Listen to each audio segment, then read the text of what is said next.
പ്രിയപ്പെട്ടവരെ, ചൊവ്വാദോഷം സത്യമോ മിഥ്യയോ? അതാണ് നമ്മൾ ഇന്ന് ഈ വീഡിയോയിൽ പറയുന്നത്. കേരളത്തിലെ ഒരുപാട് പെൺകുട്ടികളുടെ വൈവാഹിക സ്വപ്നങ്ങൾ മുരടിച്ചു കളഞ്ഞതാണ് ചൊവ്വാദോഷം എന്ന അന്ധവിശ്വാസം. വിവാഹ ആലോചനകൾ വരുമ്പോൾ ആദ്യമായി പേരൻസ് നോക്കുന്നത് ജാതക ചേർച്ചയാണ്. ഈ ചൊവ്വാദോഷത്തിന് എന്തെങ്കിലും ശാസ്ത്രീയ അടിത്തറയുണ്ടോ? എന്താണ് ഈ ചൊവ്വാദോഷം? ജാതകത്തിൽ ലഗ്നാൽ 2, 4, 7, 8, 12 എന്നീ ഭാവങ്ങളിൽ കുജൻ നിൽക്കുന്നതാണ് ചൊവ്വാദോഷം. ലഗ്നത്തിൽ ചൊവ്വ നിൽക്കുന്നത് ജാതകന് കർമ്മപരമായും ധനപരമായും കളത്രപരമായും ദോഷമാണ്. 2ാം ഭാവത്തിൽ ചൊവ്വ നിൽക്കുന്നത് കുടുംബസുഖം കുറയ്ക്കും, മാനസിക സമ്മർദ്ദം ഉണ്ടാക്കും. അതുപോലെ തന്നെ ഏറ്റവും പ്രധാനമായ ഒരു കാര്യം, ലഗ്നാൽ 7 ചൊവ്വയുടെ ദൃഷ്ടി അഷ്ടമത്തിലാണ്. സ്ത്രീകളെ സംബന്ധിച്ചിടത്തോളം അഷ്ടമം വിവാഹസ്ഥാനത്തെയും പുരുഷനെ സംബന്ധിച്ചിടത്തോളം അഷ്ടമം ആയുർ സ്ഥാനത്തെയും കാണിക്കുന്നു. അപ്പോൾ 7 ചൊവ്വ നിൽക്കുന്നത് കളത്രപരമായും കുടുംബസമാനത്തിനും ദോഷകരമാണ്. 7 ചൊവ്വയിലേക്കുള്ള ചൊവ്വയുടെ വീക്ഷണം, 8ലേക്കുള്ള ചൊവ്വയുടെ വിശേഷാൽ വീക്ഷണം ഭാഗ്യദോഷം വിളിച്ചു വരുന്നതായിരിക്കും. ജാതകൻ എത്ര തന്നെ ധനം ആർജിച്ചാലും അയാൾക്ക് അനുഭവിക്കാൻ സാധിക്കില്ല. 4ാം ഭാവത്തിലേക്കുള്ള ചൊവ്വയുടെ ദൃഷ്ടി തീർച്ചയായിട്ടും കർമ്മപരമായും ധനപരമായും ഒരുപാട് ബുദ്ധിമുട്ടുകൾ വിളിച്ചു വരുത്തും. കുടുംബസുഖം കുറയും, മാനസിക സംഘർഷങ്ങൾക്ക് വിധേയമാകും. 7 നിൽക്കുന്ന ചൊവ്വ ഭാര്യ ഭർത്താക്കന്മാരുടെ പരസ്പര വിശ്വാസ്യത കുറയ്ക്കും, കളത്ര സുഖം കുറയും, വിവാഹം വൈകിക്കും. ചൊവ്വ 7 നിൽക്കുകയാണെങ്കിൽ നമ്മൾ ആരോഗ്യ പരിപാലനത്തിലും വളരെയധികം ശ്രദ്ധിക്കേണ്ടതുണ്ട്. അതുപോലെ തന്നെ 8 നിൽക്കുന്ന ചൊവ്വയും ആ കേസിലും ആരോഗ്യ പരിപാലനത്തിൽ ശ്രദ്ധിക്കേണ്ടതാണ്. അവിടെയും ധനപരമായും കർമ്മപരമായും ധാരാളം ബുദ്ധിമുട്ടുകൾ അനുഭവപ്പെടാൻ സാധ്യത ഉണ്ട്. 12 നിൽക്കുന്ന ചൊവ്വ ശയനാദി സുഖങ്ങളെ ഹനിക്കുന്നു. കളത്ര സ്ഥാനത്തിനും സഹോദര സ്ഥാനത്തിനും നന്നല്ല 12 നിൽക്കുന്ന ചൊവ്വയുടെ സ്ഥാനം. അപ്പോൾ ഇതൊക്കെയാണ് ചൊവ്വാദോഷം കൊണ്ട് നമ്മൾ അർത്ഥമാക്കുന്ന കാര്യങ്ങൾ.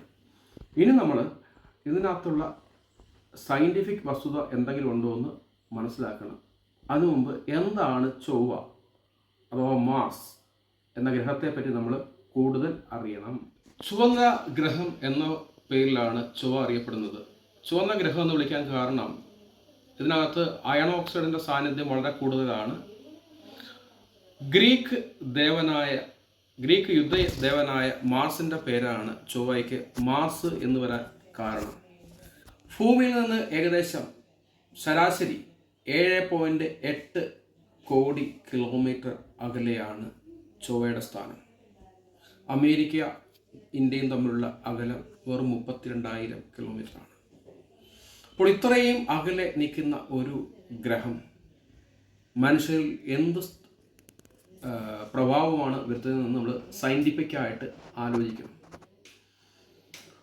മാരിനർ 4 1965 ചൊവ്വയെ സമീപിക്കുന്നത്. അതുവരെ ഒരുപാട് തെറ്റിദ്ധാരണകൾ ചൊവ്വയെപ്പറ്റി ഉണ്ടായിരുന്നു. ഭൂമിയെ പോലെ തന്നെ ജീവന്റെ കണിക അവിടെ കാണുമെന്ന് വിചാരിച്ചിരുന്നു.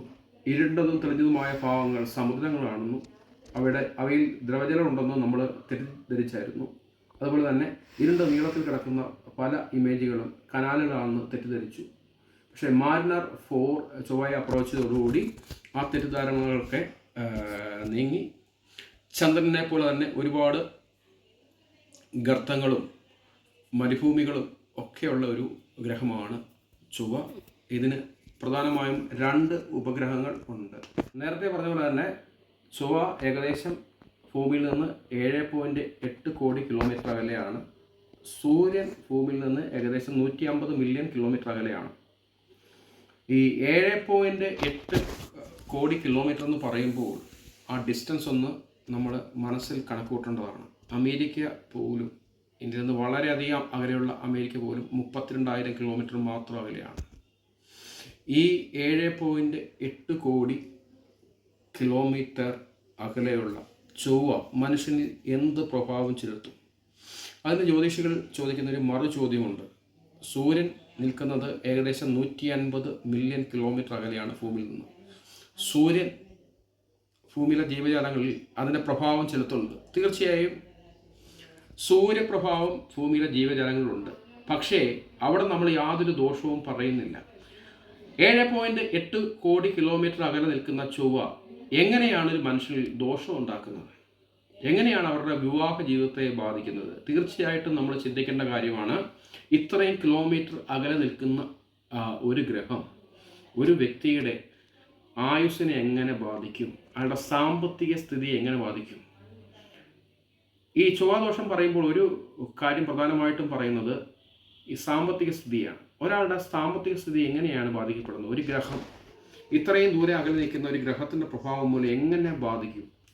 അതിനെന്തെങ്കിലും ശാസ്ത്രീയമായ അടിത്തറയുണ്ടോ? തീർച്ചയായിട്ടും ഇല്ല.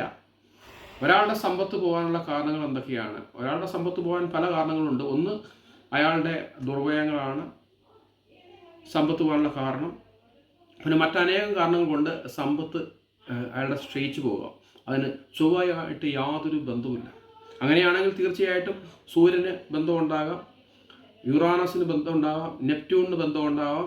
ഇതിനെപ്പറ്റി ഒന്നും നമ്മൾ പറയുന്നില്ല. പാവം ചൊവ്വയെപ്പറ്റി മാത്രമാണ് പറയുന്നത്. അപ്പോൾ ഇനി ആയുസ്സും ആരോഗ്യവും തീരുമാനിക്കുന്നത് ചൊവ്വയുടെ പ്രഭാവമാണോ? അല്ല. ചൊവ്വയും ആയുസ്സും തമ്മിലുള്ള യാതൊരു ബന്ധവുമില്ല.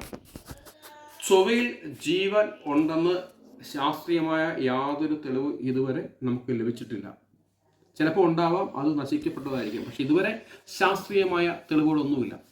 ഇനി വിവാഹ ജീവിതത്തെ എങ്ങനെ ഈ ചൊവ്വ ബാധിക്കും? നേരത്തെ ഞാൻ പറയുന്ന ചൊവ്വാദോഷത്തിന് കാരണമായ കാര്യങ്ങൾ നോക്കിക്കഴിഞ്ഞാൽ ഭൂമിയിൽ ഉള്ള മനുഷ്യരാശിയിൽ ഏകദേശം 50% പേർക്കും ചൊവ്വാദോഷം കാണണം. ഓക്കെ, ലോകത്ത് ഏകദേശം ഹിന്ദു ജനസംഖ്യ ഏകദേശം 120 കോടിയാണ്. അതിനകത്ത് തന്നെ ഈ ജാതകം നോക്കുന്നവരുടെ സൗത്ത് ഇന്ത്യയിലാണ് കൂടുതൽ, നോർത്ത് ഇന്ത്യയിൽ വളരെ അപൂർവമാണ്. ഇപ്പോൾ കേരളത്തിലുള്ള ജനസംഖ്യ 3 കോടിയാണ്. അതിൽ തന്നെ ഹിന്ദു ജനസംഖ്യ 1.5 കോടിയാണ്. ബാക്കിയുള്ള കർണാടകയും ഒക്കെ നോക്കിക്കഴിഞ്ഞാൽ ഏകദേശം 3-4 കോടി ജനങ്ങൾ മാത്രമാണ് നോക്കുന്നത്. ഓക്കെ, അപ്പോൾ ഇനി ഈ നോക്കാത്ത ആൾക്കാരുടെ കാര്യം എടുത്തു കഴിഞ്ഞാൽ അവർ ഇത്തരം ഫീച്ചേഴ്സ് നോക്കിക്കഴിഞ്ഞാൽ അവർക്ക് 50% പേർക്കും ചൊവ്വാദോഷം കാണും. അവർ സുഖമായി കല്യാണം കഴിച്ച് ജീവിക്കുന്നില്ലേ? തീർച്ചയായിട്ടും ജീവിക്കുന്നുണ്ട്. ബാക്കി രാജ്യക്കാരെയും ഒക്കെ കൺസിഡർ ചെയ്ത് നോക്കിക്കഴിഞ്ഞാൽ സുഖമായിട്ട് ജീവിക്കുന്ന പലർക്കും ചൊവ്വാദോഷമുണ്ട്. അവിടെ ചൊവ്വാദോഷമുള്ള പെണ്ണിനെ കല്യാണം കഴിക്കുന്നത് ചൊവ്വാദോഷമുള്ള പുരുഷനല്ല. യാതൊരു സയൻറ്റിഫിക് അടിസ്ഥാനവുമില്ല. ഇനി ഈ ജ്യോതിഷത്തിന് ഇത് ശരിയാണെന്ന് തെളിയിക്കുന്ന എന്തെങ്കിലും ശാസ്ത്രീയ അടിത്തറയുണ്ടോ? എന്തെങ്കിലും ശാസ്ത്രീയ ഗ്രന്ഥങ്ങളുണ്ടോ? ഒന്നുമില്ല. നമ്മുടെ പുരാണങ്ങളിലും ഇതിഹാസങ്ങളിലും വേദങ്ങളിലും ഇതിനെപ്പറ്റി പറഞ്ഞിട്ടുണ്ടോ? ഇല്ല. ഇത് ആദിമകാലങ്ങളിൽ ഉള്ള ഒരു സമ്പ്രദായമേ അല്ല ജാതകം നോക്കുന്നത്. ഇടക്കാലത്ത് വന്ന കാര്യമാണ് ജാതകം നോക്കുന്നത്. ഭഗവാൻ ശ്രീരാമചന്ദ്രൻ സീതയെ വിവാഹം കഴിച്ചത് ജാതകം നോക്കിയില്ല. ആകെ പറയുന്നത് ഭഗവാൻ ശ്രീരാമചന്ദ്രൻ സീതാദേവിയെ കല്യാണം കഴിച്ചതിന് ശേഷം അവരുടെ ജീവിതത്തിൽ എന്തെങ്കിലും അനിഷ്ടങ്ങൾ ഉണ്ടാകുമോ എന്ന് നോക്കാൻ വേണ്ടി ജാതകം നോക്കി എന്ന് മാത്രമാണ്. ഭഗവാൻ ശ്രീകൃഷ്ണൻ രുക്മിണി ദേവിയെ കല്യാണം കഴിച്ചത് ജാതകം നോക്കിയില്ല. ഭഗവാൻ പരമേശ്വരൻ പാർവതിയെ കല്യാണം കഴിച്ചത് ജാതകം നോക്കിയില്ല. അപ്പോൾ നമ്മുടെ പുരാണങ്ങളിലോ ഒന്നും ഈ ജാതകം നോക്കി എന്ന കാര്യം പറഞ്ഞിട്ടേ ഇല്ല. ആകെയുള്ളൊരു സൂചന എന്ന് പറയുന്നത് രാമായണത്തിലെ ശ്രീരാമചന്ദ്രൻ്റെയും അതുപോലെ സീതാദേവിയുടെയും വിവാഹത്തിന് ശേഷം അവരുടെ ജീവിതത്തിൽ അനിഷ്ട സംഭവങ്ങളുണ്ടോ എന്ന് നോക്കാൻ വേണ്ടി മാത്രം ജാതകം നോക്കി എന്ന് പറയുന്നതാണ്. ഇനി ഒരു ചൊവ്വാദോഷമുള്ള സ്ത്രീ ചൊവ്വാദോഷമില്ലാത്ത പുരുഷനെ കല്യാണം കഴിക്കുമ്പോൾ എന്ത് സംഭവിക്കും? ചൊവ്വയിലുള്ള ആരെങ്കിലും, അതായത് യമലോകത്ത് ചിത്രഗുപ്തനെ ഇരിക്കുന്നത് പറയുന്ന പോലെ ചൊവ്വയിലുള്ള ആരെങ്കിലും രജിസ്റ്റർ എടുത്ത് നോക്കുവോ ചൊവ്വാദോഷമുള്ള ഇന്ന പെൺകുട്ടി ഇത്ര സമയത്ത് വിവാഹം കഴിച്ചു അവൾ കഴിച്ചത് ചൊവ്വാദോഷമില്ലാത്ത ഒരു പുരുഷനെയാണ്. അപ്പോൾ കഷ്ടകാലം നമുക്ക് കൊടുത്തു തുടങ്ങാം എന്ന് ചൊവ്വയിലുള്ള ആരെങ്കിലും വിചാരിക്കുമോ? ചൊവ്വയിൽ യാതൊരു ജീവൻ്റെ കണിയുമില്ല. ചൊവ്വ എങ്ങനെയാണ് പ്രഭാവം ചെലുത്തുന്നത്? ചൊവ്വ എങ്ങനെയാണ് ഒരു ചൊവ്വാദോഷമുള്ള സ്ത്രീ ചൊവ്വാദോഷമില്ലാത്ത പുരുഷനെ കല്യാണം കഴിക്കുമ്പോൾ എങ്ങനെയാണ് തിക്തരമായ അനുഭവങ്ങൾ കൊടുക്കുന്നത്? എന്തെങ്കിലും റേസ് മൂലമാണോ? അല്ല. പിന്നെ എന്തു വഴിയാണ് കൊടുക്കുന്നത്? ഇങ്ങനെ ചോദിച്ചു കഴിഞ്ഞാൽ ജ്യോതിഷികൾക്ക് ഉത്തരം മുട്ടും. എങ്ങനെയാണ് നമുക്കൊരു നെഗറ്റീവ് ഇഫക്റ്റ് അല്ലെങ്കിൽ ഒരു നെഗറ്റീവ് ഇമ്പാക്റ്റ് നമ്മളുടെ ജീവിതത്തിൽ വരുന്നത്? ഞാൻ നേരത്തെ പറഞ്ഞു കഴിഞ്ഞു, ധനക്ഷയം ഉണ്ടാകുന്നത് പല ഫാക്ടേഴ്സ് കൊണ്ടാണ്. അതിന് ചൊവ്വയുമായി യാതൊരു ബന്ധവുമില്ല. ആയുസ്സും ദൈർഘ്യവും തീരുമാനിക്കുന്നത് ചൊവ്വയല്ല. പിന്നെ വിവാഹ ജീവിതത്തിൽ പ്രശ്നങ്ങൾ ഉണ്ടാകുന്നത്, നമ്മളൊരു കല്യാണം കഴിക്കുമ്പോഴത്തേക്ക് അത് സക്സസ് ആവാനും ഫെയിലർ ആവാനുള്ള പ്രോബിലിറ്റി ഏകദേശം 50-50 ആണ്. ഓക്കെ, അപ്പോൾ അതിന് ചൊവ്വയുമായിട്ട് യാതൊരു ബന്ധവുമില്ല.